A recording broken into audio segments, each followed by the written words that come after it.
Klub Premier League, Manchester United dilaporkan masih menaruh hati terhadap Gerrard Brandtwaite.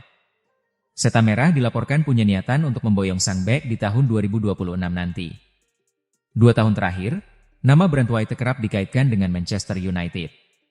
Seta Merah dikabarkan jatuh hati dengan performa apik sang bek di jantung pertahanan Everton. Namun karena 1 dan 2 hal transfer Brandtwaite ke Old Trafford itu batal jadi kenyataan.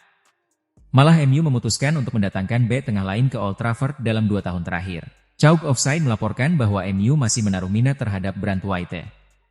Mereka dikabarkan punya niatan untuk memboyong sang bek ke Old Trafford di tahun 2026 nanti.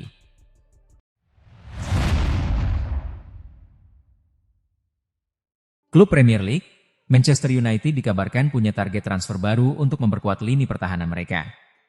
Seta Merah dilaporkan akan mencoba merekrut Dayot Upamecano dari Bayern Munchen untuk memperkuat lini pertahanan mereka. Di tahun 2026 nanti, MU punya rencana untuk merekrut bek tengah baru.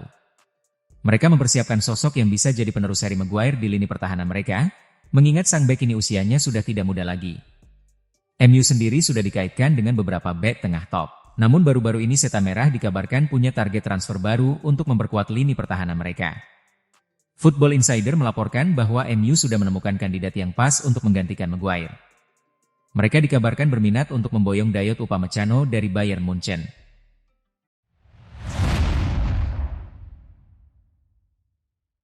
Arsenal bertandang ke markas Slavia Praha dengan mentalitas siap menang. Mereka tidak hanya datang untuk mencetak gol, tetapi juga mempertahankan ketangguhan defensif yang menjadi identitas baru. Pada laga yang berakhir dengan skor 3-0 tersebut, bukannya gol-gol Mikel Merino atau Bukayo Saka yang menjadi sorotan terbesar, melainkan pencapaian yang lebih jarang terjadi. Arsenal mencatatkan clean sheet ke-8 secara beruntun. Catatan itu terakhir tercapai lebih dari 1 abad lalu, tepatnya pada 1903. Sebuah pengingat bahwa konsistensi seperti ini jarang hadir dalam sepak bola modern yang serba cepat dan penuh tekanan. Pertahanan yang solid bukan hanya tentang barisan bek atau kiper. Ini adalah kerja kolektif dari seluruh tim. Dalam 776 menit sejak gol Nick Woltemade untuk Newcastle United, Arsenal bertahan tanpa kebobolan. Dalam kurun tersebut, mereka hanya menghadapi 9 tembakan tepat sasaran, dengan sebagian besar datang pada 1 pertandingan Piala Liga melawan Brighton. Pertandingan melawan Slavia Praha memperlihatkan bagaimana mentalitas itu dibangun bukan hanya untuk laga besar, tetapi menjadi standar harian.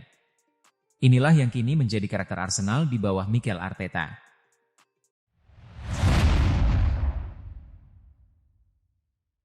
Situasi Kobbie Mainoo di Manchester United memasuki fase yang rumit. Gelandang berusia 20 tahun itu belum mendapatkan menit bermain yang memadai musim ini di bawah asuhan Ruben Amorim.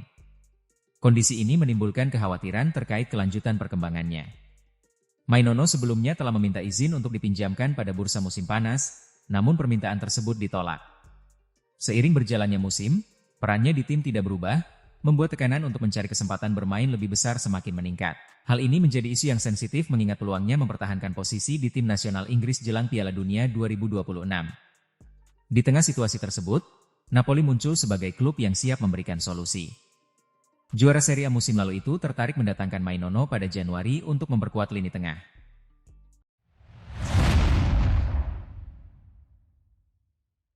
AS Roma menelan kekalahan tipis dari AC Milan dalam lanjutan Serie A 2025-2026. Laga yang berlangsung di Stadion San Siro pada Senin, 3 November 2025, dini hari WIB itu berakhir dengan skor 0-1 untuk Rossoneri. Gol sematawayang Milan dicetak oleh Strahinja Pavlovic pada menit ke-39 setelah memanfaatkan umpan Rafael Leao dalam serangan balik cepat.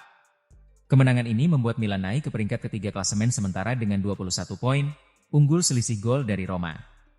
Pertandingan berjalan ketat sejak awal, dengan kedua tim saling bergantian menekan. Roma berpeluang menyamakan kedudukan lewat titik putih, namun peluang itu gagal dimaksimalkan oleh Paulo Dybala. Kegagalan penalti tersebut menjadi momen krusial dalam pertandingan. Selain gagal mengeksekusi penalti, Dybala juga mengalami cedera yang memaksanya keluar dari lapangan pada menit-menit akhir laga.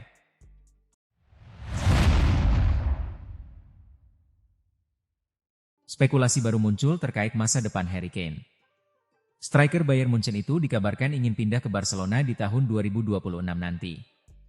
Kane saat ini memasuki musim ketiganya bersama Bayern Munchen. Bersama di Rotten, striker timnas Inggris itu berhasil menyudahi paceklik gelar yang lama ia rasakan dalam karirnya. Namun beredar kabar bahwa Kane ingin meninggalkan Bayern di tahun 2026 nanti. Sang striker merasa sudah cukup bermain bersama di Rotten dan ia ingin mencari tantangan baru dalam karirnya. Kabar yang santer beredar menyebut bahwa Kane akan kembali ke Inggris. Namun Sport melaporkan bahwa Kane membuka diri untuk bermain di Spanyol bersama Barcelona di musim depan.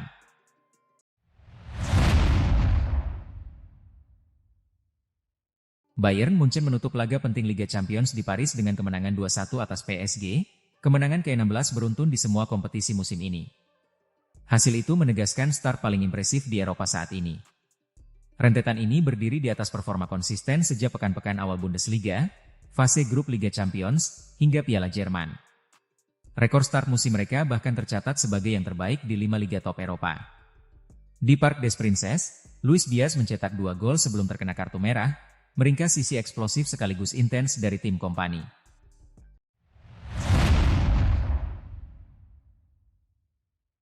Antonio Conte melontarkan komentar pedas usai Napoli ditahan Eintracht Frankfurt 0-0. Laga keempat Liga Champions di Stadio Maradona, Rabu, 5 November 2025, itu berjalan alot. Conte secara terbuka menyindir gaya main tim Bundesliga tersebut.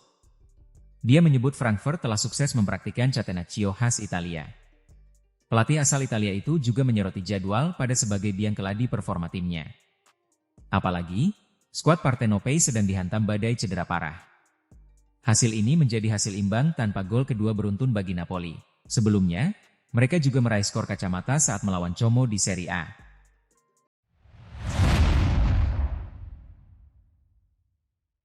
Persik Kediri akan menghadapi laga penting pada pekan ke-12 BRI Super League 2025-26.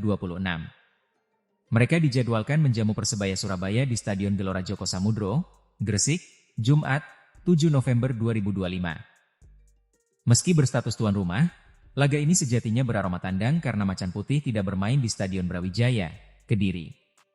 Kondisi ini tentu menjadi tantangan tersendiri bagi pasukan Ong Kim Sue.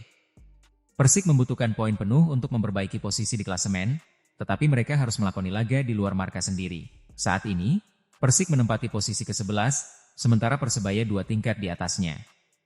Ong tak menampik situasi ini kurang ideal, terutama ketika timnya baru saja menelan kekalahan 1-2 dari PSIM Yogyakarta. Namun, sang pelatih meminta anak asuhnya untuk tetap fokus dan optimistis. Ia juga menegaskan bahwa dukungan supporter tetap bisa terasa meskipun pertandingan digelar di Gresik. Pemain harus bangkit kembali setelah kekalahan dari PSIM Yogyakarta kemarin. Kita tidak boleh kebobolan terlebih dahulu karena hal itu akan memberikan tekanan besar bagi tim. Apa yang terjadi di Yogyakarta harus jadi pelajaran, terutama soal kartu merah. Kita harus lebih fokus sejak menit pertama hingga peluit akhir, ujar Ong Kim Sue, dikutip dari iliague.id.